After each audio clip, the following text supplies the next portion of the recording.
Well, another topic that I wanted to talk about, which I think is really important for a new GM or even an existing GM, is to figure out, and this can go for Dungeons and Dragons too, by the way, but to figure out what campaign you're going to design for your players.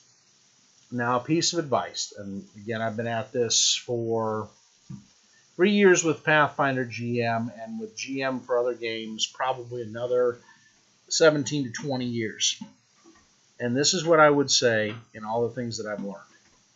Number one, use existing products, whether it be Faerun for D&D or Eberron, or whether it is the Inner Sea campaign, which, by the way, I'll show to you. This is this little book here, and I'll take this off so you can see what the outside of the cover looks like. It's this guy right here, called the Inner Sea campaign. And it's the Inner Sea World Guide. And what they do is they build around enough of the framework Paizo does that you can take and modify that world any way your little heart desires. And why do I say to do that? Well, because when I prep, my normal prep time in a week is hopefully 8 to 10 hours. Now, sometimes I go over to my fiance's chagrin, but that's how long it takes. And you heard that in the background. So what I would say to you is be wise about it. I know everybody wants to draw their world from scratch and come up with all these countries and cities and rulers and cool ideas, and it's going to be a huge time suck. And you're going to spend more time on that. And let me tell you what will come out of it. You will get burned out for the simple reason that you spent so much time doing it, and then your players will not play your campaign anywhere near where you want them to. And then you're going to feel like you got to force them to run in your world the way you want because you spent all this time. Or you could have just modified something and let them have a little leeway, and it's a lot easier. Less time spent, less time getting upset about them ruining your world. And I promise you they will. There's always the one. But that's the thing, is make it fun for yourself. Modifying an existing one can be quite fun when you sit down and look at how the writers of Paizo intended it to be and where you want it to be. And usually they're not too far off if you sit there and just tweak it some. So you don't want to spend too much time to where you don't have an outside life outside the campaign. Even though it's fun to play, you got to have an outside life. The next thing I would say is flesh it out. So some of the cities have been fleshed out and all the material that either a Paizo or hopefully a D&D 5e or a Savage Worlds has done. And you're just going to have to pick up on the places they haven't done. Or maybe you want to take the settlement sheet and do a little bit more there. And I'll show you a great guide. You could use it for Pathfinder, and you can pretty much use the Pathfinder thing across the board, even in D&D and everything else. And so what I'm going to do here is I'm going to show you real quick what a settlement sheet looks like.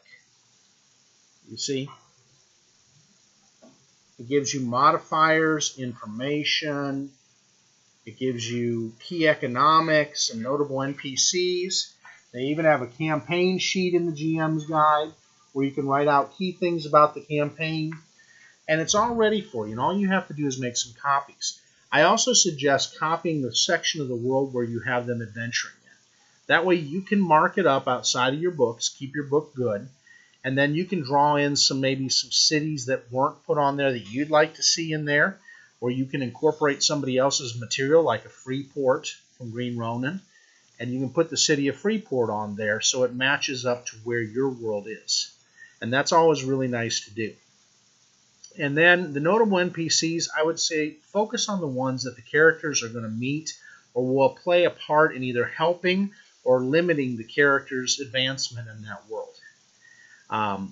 Make some really fun things. Have fun with the voices. Have fun with the characteristics and the personalities. And have a notepad. I always say to have a notepad. I have a simple spiral notebook that I use. And I write out sections of the world, and I have the section separators in the spiral notepad that I can mark for each section of the world. I put in there the organizations they're going to run into. So say you pick one of the organizations that they know. Let's pick one out of Cheliax, which is the Hell Knight faction. What you do in there is you put in the ones they're specifically going to run into in the part of the world they're in. And how will that person either help the PCs, or how will he foil the PCs, he or she foil the PCs when you're up against the player character's people. And again, keep in mind, you're not trying to win against the characters. If that's your mindset as a GM, then you got to rework your mindset. It's not an us versus them. I'm going to hit that point again and again. It is about taking a world, making it a fun place where the player characters can build their story, and they can use your NPCs and your framework to make their story a fun and memorable experience. And really, that's your job as the GM. So remember that. There's a lot of generators out there that will generate things for encounter tables in an area of a city or anywhere else in the world. There's a couple of the ones on the internet that you can look up that are really good. Plus, and I'm putting in a prop for you guys at Hero Labs. Hopefully you guys will love this.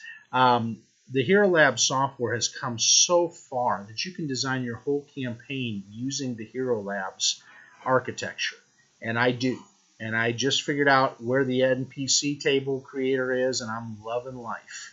Because then it will let me create that as well with the characters, so that way I have an NPC table or a random monster table that they can run into when they're in a region. And also just remember, use of pictures. So go online, things like Pinterest, things like DeviantArt have some great pictures of cities that are done by some super artists. And I wish I could name everyone on here. It'd take hours. But they're really talented. And they've drawn up these cities, and you can use them. And I use my iPad, and I put it up so they can see the picture of the city, so they get an idea of the flavor and what it looks like and how is it as a city. Pictures are 1,000 words to players, so utilize them, whether it's for non-player characters or whatever. Utilize the pictures. It goes a long way. And also just think about things like the weather. Now, a lot of people dread using weather and weather tables. I love it, especially in my current campaign. They're having to face every day that they could die of frostbite. Now, they're prepared for it, but that thing always has them on the edge, and it revamps how they do their spells, how they think about things, what things they buy, what things they want to keep when it comes to magic items, and what ones they want to sell. And you find that they want to keep the ones that are going to keep them alive. And that's something that's fun. You can really build a story around weather and storms and everything else. With my Skulls and Shackles campaign, which was the pirate one, I had them constantly battling storms. And sometimes it would knock an NPC in the ocean. Sometimes it would knock them into the ocean. And then somebody had to rescue them. So it was always on the edge of your seat kind of action because of the weather. And the lightning and all the other things that play in, and maybe the elementals that come out because of that type of condition. So keep that in mind. You can really have some fun with that. Also put some of the things that have come into that region. So if there's a particular evil creature or danger, you want to really look at that and play that up. I know that in one of the campaigns, they had to fight off werewolves. And that was something that constantly kept the characters going. Plus, it wasn't just one set of werewolves. It was 4 or 5 factions that lived in a forest, a primal forest, that they had to deal with. And deal with the politics and everything else. And it made it just rich with story. So keep that in mind. When you design that, you want to really give the players that fun feel of, wow, I'm in the middle of this. And what happened with my players, and I loved it so much, they actually helped out 3 of the factions against 2 other ones to prove who had killed the werewolf leader, the king, and who replaced him and was trying to take the spot. So it made them a champion of a normally chaotic neutral to chaotic evil creature because it served the interest of the overall good. And you can have a lot of fun with that as a GM. So keep that in mind. It's not all about attacks. It's not about the other things. It's about diplomacy and acrobatics. If they want to go jumping roof to roof, let them parkour roof to roof if they make an incredible roll. Make it fun for them. Let them really spell out what they're doing. And if it fails, then let them spell out how they fell off the roof and fell flat on their face and knocked the wind out of themselves. Characters love that. They'll groan, they'll moan, but they love telling their story. And so at the end of the day, let them do that as a GM.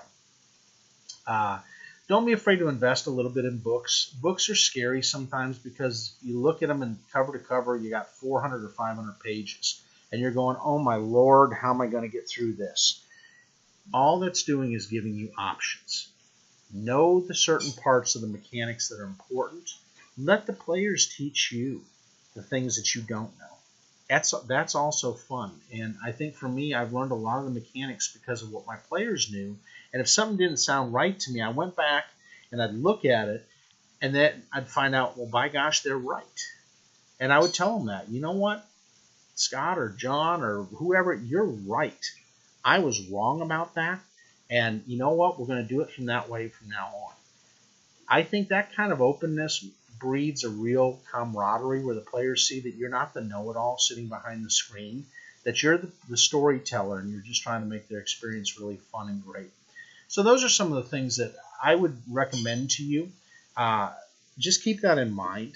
This is a learning experience, and you want to enjoy it yourself as a GM as you go along, no matter what system you use. And really look to people on the net who are willing to teach you things. Because we're here. We're not trying to be know-it-alls. We're just another source you can go to and really listen to. So I hope this helps out. I wish I'd had some of this stuff when I was starting out. And I hope you have a great night.